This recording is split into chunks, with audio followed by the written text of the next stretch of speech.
बिस्मिल्लाहिर्रहमानिर्रहीम।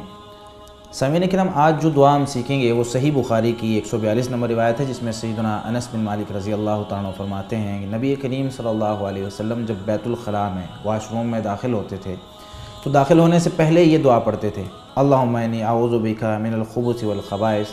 ए अल्लाह, बेशक मैं तेरी पनाह में आता हूँ जिन्नों से और जिन्नियों से। यानी जो जिन्नात होते हैं, चाहे वो मुज़क्कर हो मुअन्नस हो, उनसे मैं तेरी पनाह में आता हूँ।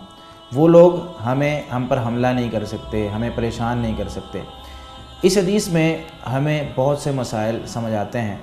पहला मसला तो ये है कि ये जो गंदगी वाली जगह होती हैं वहाँ जिन्नात मौजूद होते हैं, शयातीन मौजूद होते हैं, और हमें जब ऐसी जगहों पर जाएं तो हमें वहाँ जाकर पनाह मांगनी चाहिए शयातीन से, अल्लाह रब्बुल आलमीन की पनाह में आ जाना चाहिए। और दूसरा, इस दुआ से ये पता चलता है कि इंसान खुद बज़ाते खुद ऐसी चीज़ों को दूर नहीं कर सकता, उसमें इतनी ताकत नहीं है कि वो शयातीन को, जिन्नात को भगा सके जब तक अल्लाह ताला की मदद ना आए।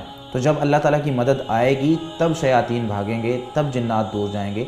तो हमें अल्लाह रब्बुल आलमीन की मदद हासिल करके फिर वाशरूम में जाना चाहिए ताकि हमें इस तरह की चीज़ें नुकसान ना पहुँचाएँ। और ये दुआ जो है आपने वाशरूम से जब आप दाखिल होंगे, दाखिल होने से पहले आपने पढ़नी है, अंदर जाकर नहीं पढ़नी। अल्लाह रब्बुल आलमीन अमल की तौफीक अता फ़रमाए। अस्सलामु अलैकुम।